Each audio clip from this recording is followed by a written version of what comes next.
Araújo, seja bem-vindo ao Portugalíssimo. Agradeço a companhia nesta viagem. Nos desentendemos. Nada melhor visitar a linda cidade de Chaves e ter a sua agradável companhia.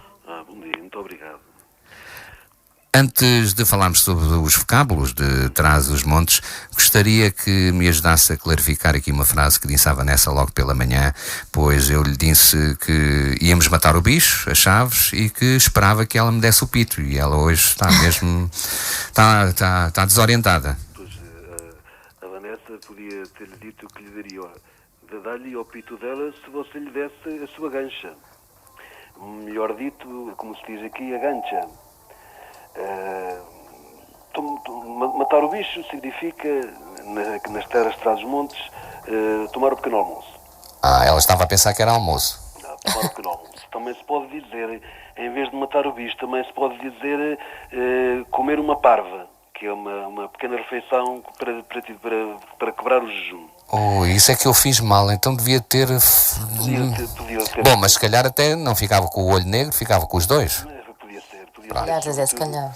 Sobretudo quando lhe diz para ela dar o pito. A expressão dar o pito é uma expressão muito, muito interessante que dialoga com dar a gancha e tem que ver com rapazes e com raparigas.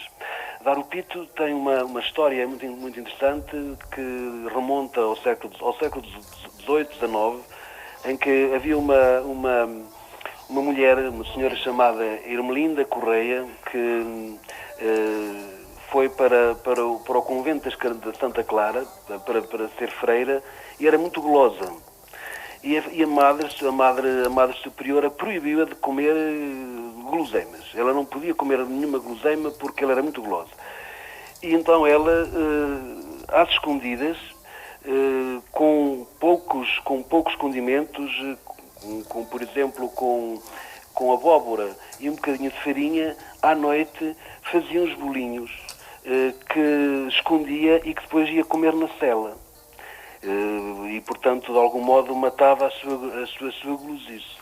Esses bolinhos passaram a ser chamados, mais tarde, eram chamados pitos. Ora, não se sabe bem qual foi a razão, porque a esses bolos que, em bom rigor, eram muito semelhantes àquilo que ela fazia no convento, que era curar os homens e as mulheres que tinham feridas com pastas de linhaça. Não se sabe bem porque é que depois ela fez os bolos com semelhanças a esses pensos que ele fazia. Não se percebe porque é que esses bolos passaram a ser chamados pitos e a existir essa expressão. Um bolo tradicional, não é? O bolo é tradicional, é regional. E diz-se por aqui que isso tem que ver com a malícia do povo. E é interessante que no dia 13 de dezembro, as raparigas, ainda hoje, numa aldeia perto de Vila Real, que era lá que isso acontecia, no dia 13 de dezembro, dão esse bolo aos rapazes e dão o bolo dizendo que lhe dão o pito. Ora, a expressão dar o pito tem que ver, como digo, provavelmente com a malícia ingênua popular. Exato. E os rapazes depois dar-lhe-ão a gancha, que será outro bolo, um bolo em forma de bengala, no dia 3 de fevereiro.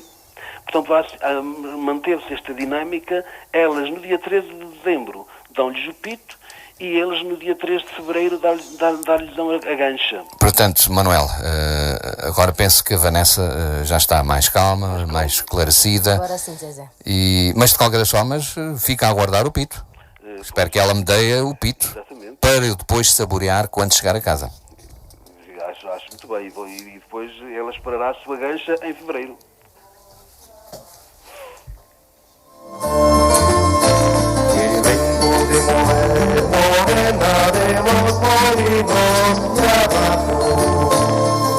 E agora sim, vamos iniciar. Nos desentendemos a nossa viagem por Trás-os-Montes e, claro, mais propriamente na linda cidade de Chaves, e continuar a conversa com Manuel Araújo.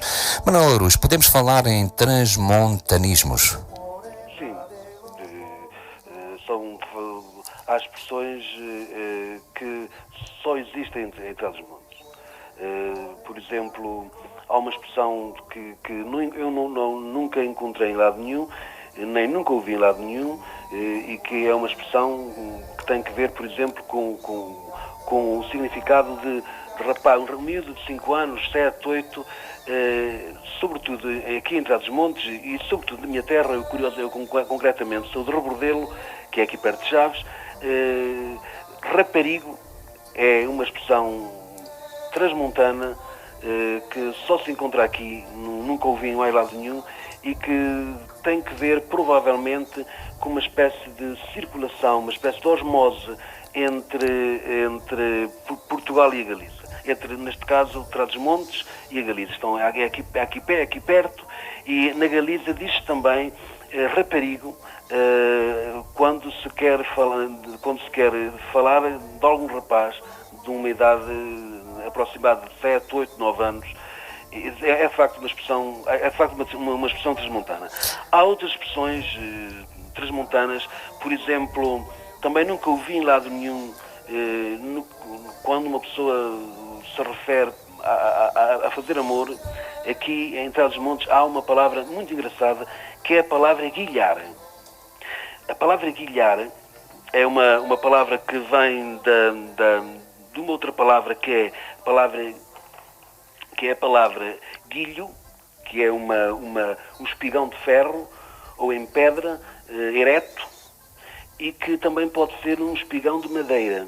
Ora, desse guilho originou-se a palavra aguilhada. Exato. Que é uma palavra que designa um objeto, que é uma vara, com que os lavradores guiavam os bois. Tanto a vara, tanto a aguilhada como o guilho são, de facto, objetos com uma semelhança semântica em termos de símbolo fálico. Daí guilhar. Guilhar significa, em Trás-os-Montes, copular. Qual é a origem dessas palavras e expressões, já que se falou também da Espanha galega, enfim, mas mais propriamente há alguma origem? Em relação ao raparigo, a origem, penso que digamos que a passagem, a osmose entre uma terra e outra, entre uma região e outra. No que diz respeito a guilhar, uma origem filológica, digamos que exata, não existe. Eu penso que a origem tem mais que ver com os costumes. O Trás-os-Montes é uma região de muita agricultura, é uma região onde antigamente tudo era feito à base dos bois, e com a tal malícia popular que há um bocado falamos no Pito, também penso eu que houve uma espécie de aproximação entre a semelhança do tal guilho, uma aproximação em termos de caráter sexual. Aliás, há uma tendência, não só em Trás-os-Montes, mas no povo português, há uma tendência muito acentuada em mitigar os desgostos com prazeres. Por exemplo, desde a Idade Média, que muitas coisas difíceis na labuta diária eram mitigadas justamente com aspectos de caráter prazenteiro. Por exemplo, isto já não tem só a ver com o Trás-os-Montes, mas tem que ver eventualmente com todo o povo. Há uma história muito famosa cujo título é A Mulher que Pariu 365 Filhos de um Ventre. É uma história que tem origem na Galiza e que é muito contada nesta zona. Ora, o que é que isto significa? Por um lado, significa, mostra como é difícil o parto para as mulheres. Por outro lado, ao exagerar, o exagero remete para um certo prazer, para uma certa graça. E, portanto, o transmontano e o povo em geral tinha esse subterfúgio de tentar transformar as coisas áridas, as coisas difíceis, dar-lhes uma certa graça para que as coisas ficassem mais leves. Exato. Há ainda uma outra expressão, que esta também é daqui e tem que ver com o que eu estou a dizer, que é esticar o pernil. Não sei se eu esticava o pernil, esticava a Vanessa, mas pronto. Mas esticar o pernil é uma coisa bastante mais trágica. Pronto. É morrer. Pronto. Então, já não é. Já não é. E por isso é que estas expressões portuguesas às vezes não querem dizer aquilo que a gente pensa, não é? Muitas vezes não querem, não. Exato. Em que medida, Manuel Araújo, o local onde viveu ou vive, influenciou ou influencia o seu trabalho artístico, literário, profissional, se calhar as referências, fenómenos geográficos, paisagem, ao rio Tâmega, enfim, às montanhas, tudo isto o influenciou? Influenciou-me muito. Dois dos meus livros são... Toda a história se passa em sítios onde eu vivi a minha infância. No caso, o livro As Contrabandistas e o livro Aldeia das Mulheres são dois livros cuja ação passa-se numa aldeia que, ao fim e ao cabo, é a aldeia onde eu vivi. Fui muito influenciado por esse tempo, por essa infância que ainda está muito presente e, ao fim e ao cabo, eu sou de facto transmontano e, por mais que queira, há sempre a tendência nas minhas personagens de eu me lembrar de alguém que me impressionou quando era miúdo e que, de algum modo, as minhas personagens têm características dessas pessoas que me impressionaram. Por exemplo, nas Contrabandistas, as duas personagens principais são duas pessoas que eu conheci mesmo. São duas mulheres que conheci.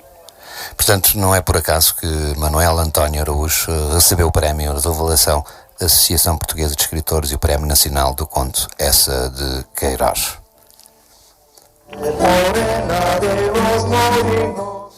Algumas palavras e expressões têm uma origem curiosa. Podemos citar algumas? Sim. Por exemplo, a palavra que femieiro é uma palavra que deduz-se o que significa, mas é uma palavra que um femieiro é um homem que é atiradiço. Exato. Que gosta de mulheres. Há uma palavra muito interessante que é interessante tanto do ponto de vista fónico como do ponto de vista da escrita, que é a palavra sinisga. Uma sinisga, eu não sei se a Vanessa será uma sim, eu não a conheço, mas será que ela é uma mulher sinisga? O que é que será isso? Ora bem, então eu vou dizer o que é uma sinisga. Uma sinisga é uma rapariga esperta, desembaraçada e magra. A parte do magra que... Pronto. É meio, mas pronto. Mas é quase. É um bocadinho sinisga. Então posso dizer que é uma sinisga. Exato. Não tem nenhum valor pejorativo nisso. Sinisga. Pode parecer que tem, mas não tem nenhum valor negativo. É uma palavra interessante, mas sem nenhum valor negativo. E o que quer dizer? Ou quando se diz essa palavra? Essa palavra diz-se, por exemplo, quando uma miúda de 13, 14 anos, para já tem que ser magra, porque se for gorda nunca é sinisga. Exato. For esperta para a vida, for uma rapariga vivaça. Está a ver? Uma miúda vivaça, magra, 13, 14, 15 anos, é uma sinisga.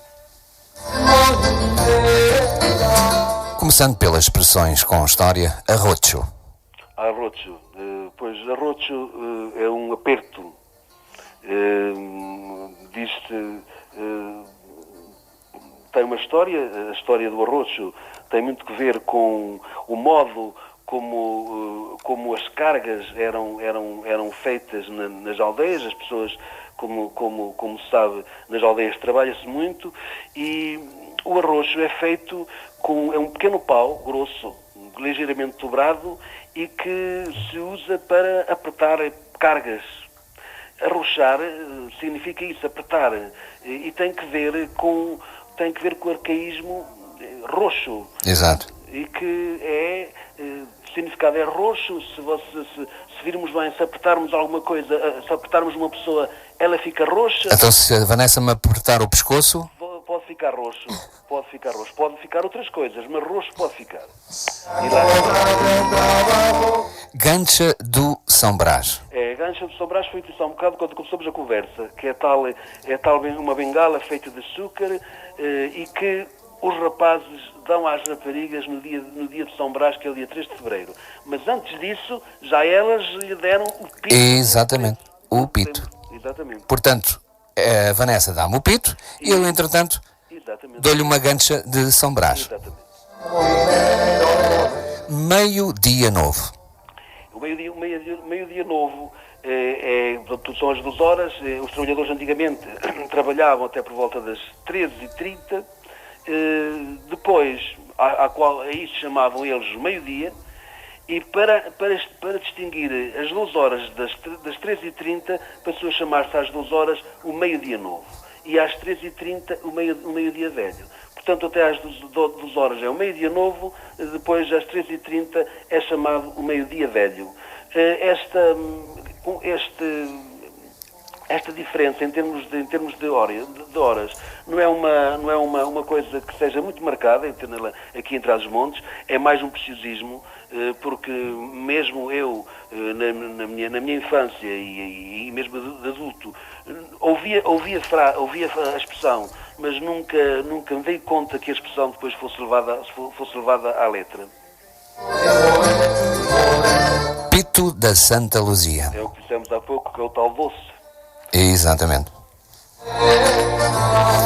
Vinho dos Mortos de Boticas. Esse vinho é um vinho muito bom. Não sei quando tiver a oportunidade de vir a Chaves, se for ali a Boticas, que é uma vila aqui perto. Exato. O vinho de Boticas, este vinho bom, é um vinho que tem uma história e tem que ver com as invasões francesas. Os agricultores, com medo que lhe roubassem o vinho, enterraram as pipas e depois fugiram. Quando os franceses foram embora, desenterraram-nas e perceberam que o vinho tinha ganho um sabor e uma intensidade muito boas, diferentes do vinho normal. A partir daí ganhou-se a tradição de se fazer o vinho dos mortos, que enterram-se as garrafas de vinho durante um tempo, depois desenterram-se e o vinho que está nas garrafas é um vinho muito melhor do que antes de ser enterrado. Eu vi uma reportagem há pouco tempo sobre isso. As pessoas em casa têm como é que se chama? Não lembro bem o nome, mas uma coisa de terra que encaixam lá as garrafas de vinho e deixam lá um tempo. Vanessa é esperta. Depois... Quer dizer, para o vinho viste, mas para o pito não viste nada. Não, quer dizer,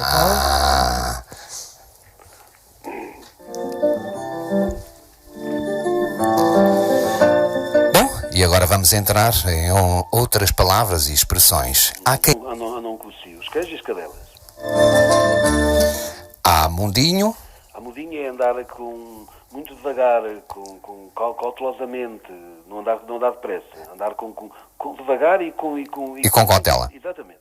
Acomodar a fazenda. É andar de comer aos animais. Aldiagante. É um vadio, um estroina. Amouchar. É enfraquecer, ou esconder. Arear da geira. É terminar a jornada, terminar o dia de trabalho, despegar. Aqui usa-se muito a palavra despegar. Badalhoca. Badalhoca é uma porca. Uma porca, sobretudo, fala-se, tem que ver muito com as mulheres. Tem relações com muitos homens. Bandos negros. São as velhas viúvas que vestem de preto. São chamadas bandos negros. Deixa estar socada, Vanessa. Deixa estar o baraço. O baraço, que é o cordel. Olha, se calhar vamos comer um borrão. O que achas, Vanessa? se calhar. Este borrão é um animal que não se come assim de ânimo leve, porque a função principal do borrão é engravidar as porcas. Eu pensava que era porco. É porco. Exato. Mas é um porco que ainda não está capado, castrado. Boageira. É boageira, que é Deus me livre. Budalhices. Porcarias, sujeiras. E o resto? Tu nunca comeste uma bola, pá, não? Não, Zezé. Bola. Que é uma massa de pão, um bolo pequeno com carne.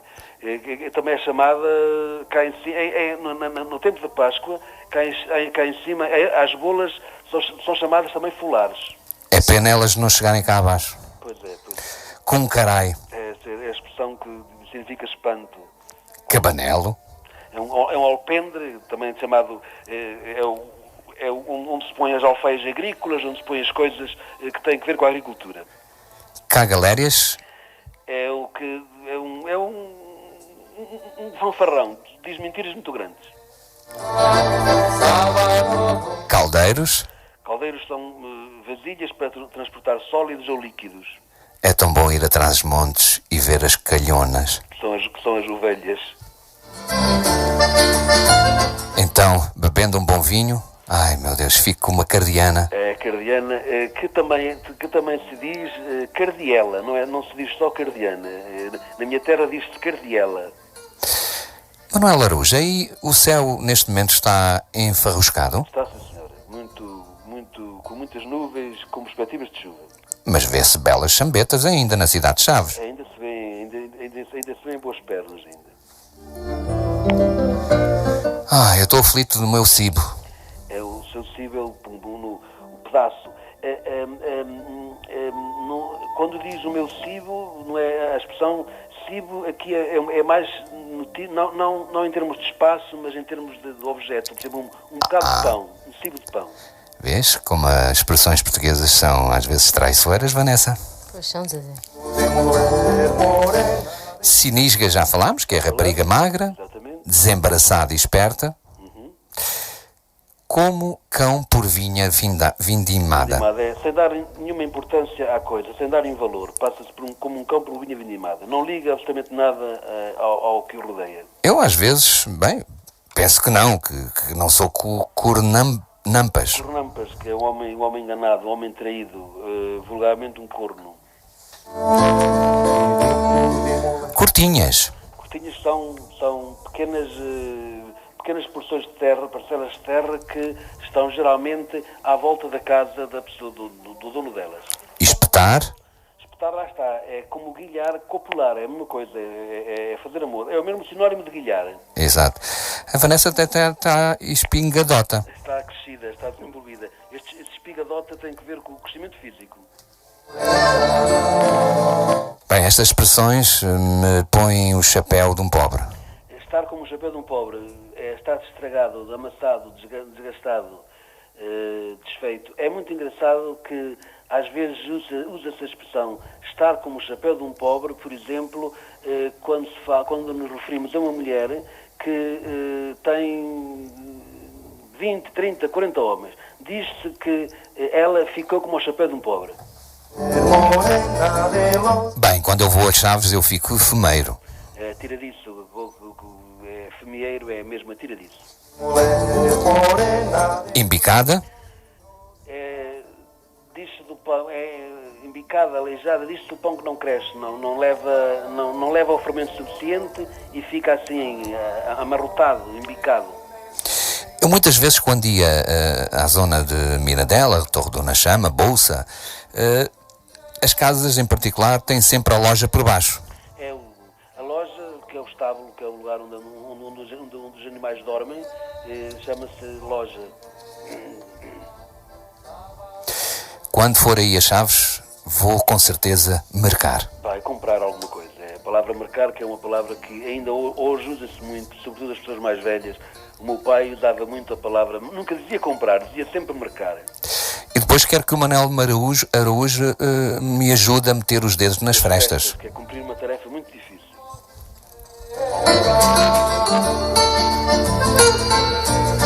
O rabo é o mais reles de estonar.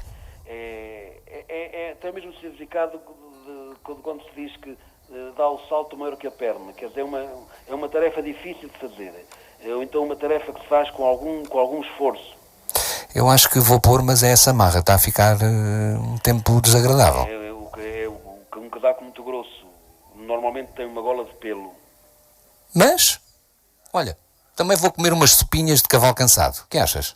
Sopas de vinho são muito boas e que têm alimentam muito as sopas de vinho. Calma.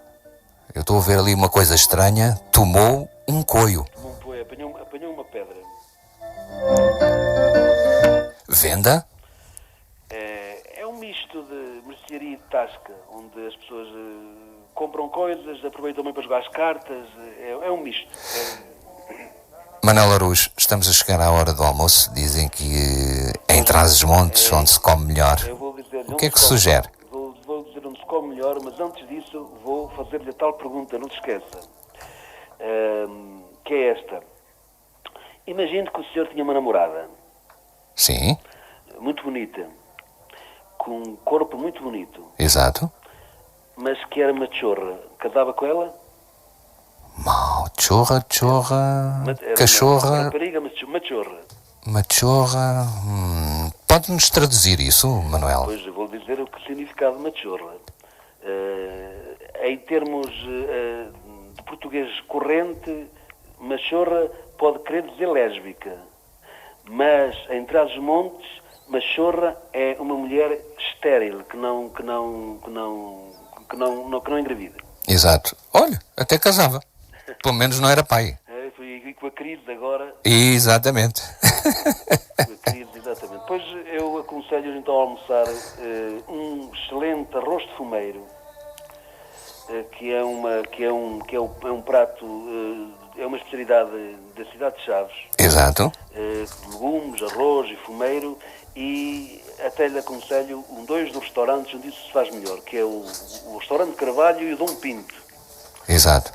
Que ficam na linda cidade de Chaves. Exatamente, ficam na linda cidade de Chaves. E, para terminar, Vanessa, já compraste o pito? Já, Zezé. Há uma história consigo, Manuel Araújo, sobre o pito. Há uma história.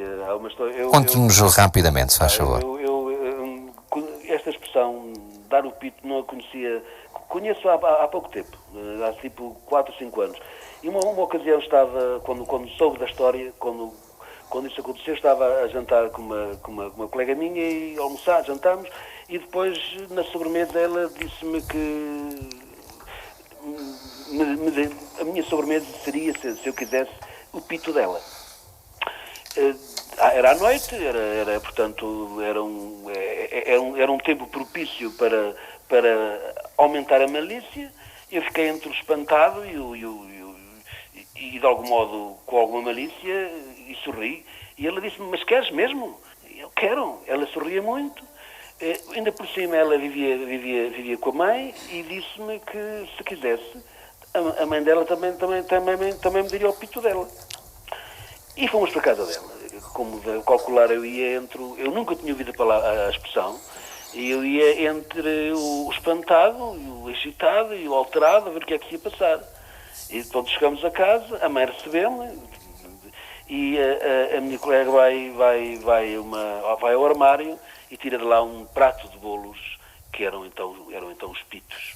E assim eu fiquei a saber, de facto, essa história, que depois investiguei e resultou isto que nós conversamos aqui hoje. Manuel António Araújo,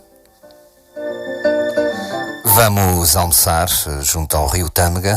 Vou poder, uma vez mais, saborear a bastante apreciada gastronomia transmontana.